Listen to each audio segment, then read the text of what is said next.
So guys, at the end of the video, last video, I was talking about how maybe the F-18C might have a different, should have a different BR, right? But let's compare the performances. Let's talk about the F-18C specifically, but compared to all the other aircraft that are in top tier from time to time. So we're gonna compare it to the F-18A as well, just to have kind of a basis as well. And of course, the F-16C, the F-15C, and F-15E, and the Eurofighter, okay? Some of the best out there aircraft that we see in the American tech tree, because the F-18 is American, right? But also from another tech tree, which is the Eurofighter, which is, might as well be the best aircraft in the game, right? So, in terms of especially performance. So yeah, I decided to do this video, and honestly, I'm gonna change it up a little bit. So last time, in the last patch, I did a video like this with me testing it out on the game itself. But now, I have a tool that I didn't have back then, which is StatShark, right?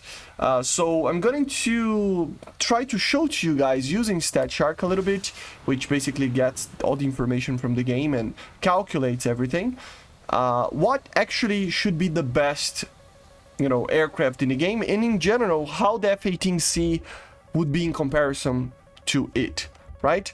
So here we have the first graph that I wanted to show to you guys. I'm comparing all the aircraft that I talked about, so the two F-15s, F-16C, two F-18s in the Eurofighter, and this is the graph for the best possible turn that it can do, or basically the graph of turn with speed, basically, right? So the maximum amount of turn in, degrees per second, depending on the velocity. So velocity down here, the turn rate up here, so it's a graph, right? And of course we have, between the lines over here, we have an altitude as well, but mainly the G limiters of these aircraft, okay?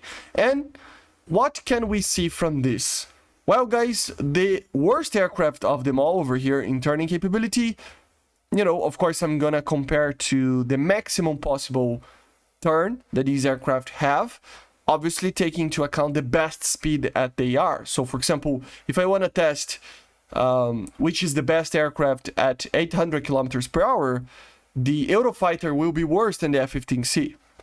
But at its optimal speed, the Eurofighter is the best. So it's the maximum depending, not regarding the speed that it needs to achieve that, just what is the best and the best possible outcome, right?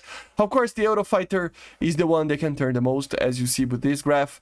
It's just, it loses in the higher ends over here to the F-15C and F-16C, but in a general sense, the Eurofighter will turn more Gs, as you see, 41 degrees per second, 15 Gs more or less, even more depending on the velocity that you can pull over here, and of course F-15C putting 39, so it's not by much, but still, and the F-16C Block 50 putting 38.9, right? And then down here we have the F-15E 36, so a lot worse than some of the others. It's not by far, but it's still worse, right? You can lose a dogfight because of this.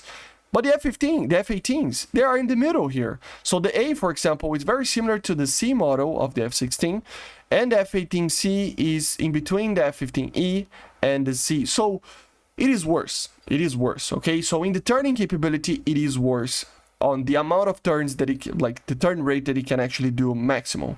But there is a little thing about this, right? This aircraft actually has the button to do the Cobras, right? So although yes, it will turn less than some of the other aircraft, I have a feeling that in the turning capability it won't matter too much. Why is that? Because all you need, just like I said today with the SU-30 video, all you need, guys, it's nose authority. Because nose authority gives you the missile launch.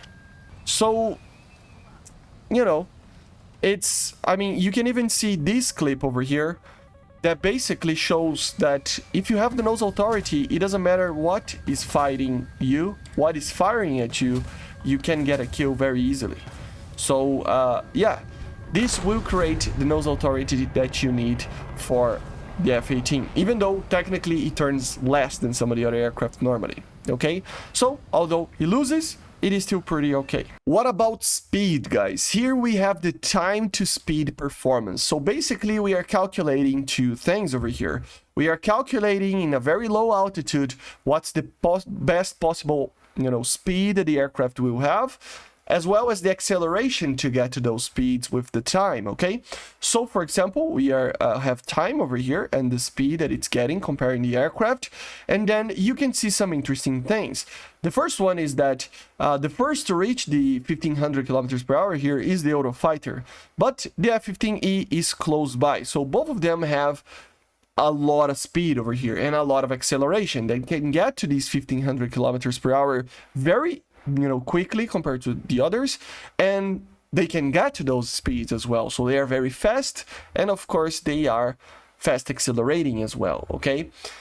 The F-16C and the F-15C, they are both basically the same over here, so they can get to those speeds, but they do take a lot longer, so almost twice as much, or 20 seconds more, 15 to 20 seconds more. It's not twice as much, but still, for example, the Eurofighter does in 33 seconds, these should do in 57, 55, right? So it takes a lot of time, but they get to those speeds. But once it comes down to the F-18s, look at this, they cannot get to those speeds.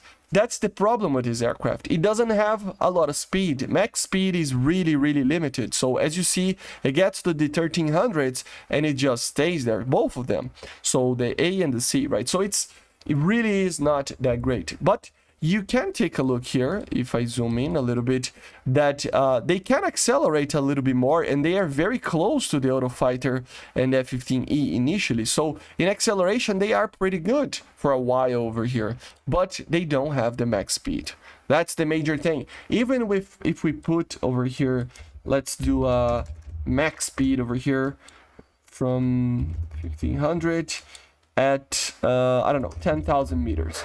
Just to make sure that we get in a higher altitude situation. And again, the graph is almost the same.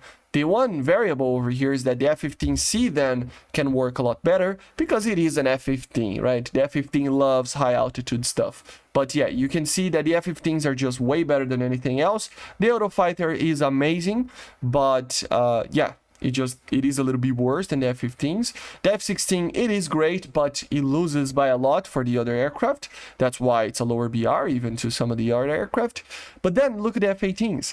They suffer from the same problem. They don't have max speed, and acceleration is a lot worse as well in these situations. So the aircraft is going to take a lot more time to get to those speeds, and it doesn't get to those speeds anyway, right? So at the end of the day, guys, this is the comparison that you need to think about. The F-18 can have some troubles dealing with some of the aircraft that we see out there. It's not the perfect aircraft. It's not. It's amazing, and it can do very well, and it's probably going to be my new favorite American aircraft to fly. But at the same time, you have to have in mind the limitations that it has.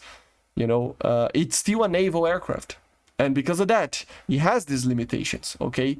It can do the Cobras, but look at the speed. So you gotta be careful with that, okay? I'm not saying it's a bad aircraft, but you gotta think about this graph when you're gonna talk about something like an F-18 being a 14.0 aircraft even, just like we talked about last video, right?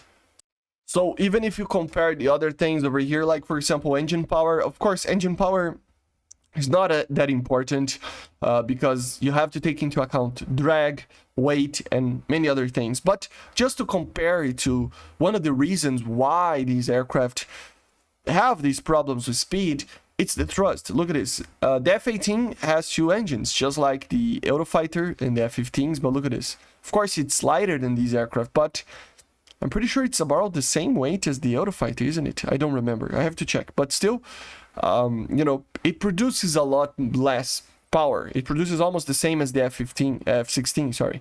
So think about the F-18 as a kind of a lighter aircraft, like a light fighter, kinda. It's not really a light fighter. It's a multi-role, very advanced aircraft, but you get the idea. On the acceleration part, it feels a little bit more closer to the F-16 than the F-15 and Eurofighter. Even though the F-16 beats these aircraft as well, right? In most of the time. So because it's so light, right? So it's just think about that when you are going to play with this aircraft, okay? These are the comparisons that I made, okay? The last thing that I wanted to talk about is that the F-18, and probably this is the main problem with this aircraft, is that it has only 60 countermeasures. That's the main problem with it, okay? But yeah, I'm not saying it's a bad aircraft. Just have those things in mind when you're gonna compare this aircraft to the other ones, okay, guys? It's an amazing aircraft. I just did a video flying. It can do well, although problematic sometimes depending on situation. Not that on arrival, I don't think, but maybe it needs the 13.7 that I was talking about in that video, okay? But yeah, see ya, guys. Subscribe, leave a like, leave a comment. I need to rest now because, you know, but yeah, see ya. Bye.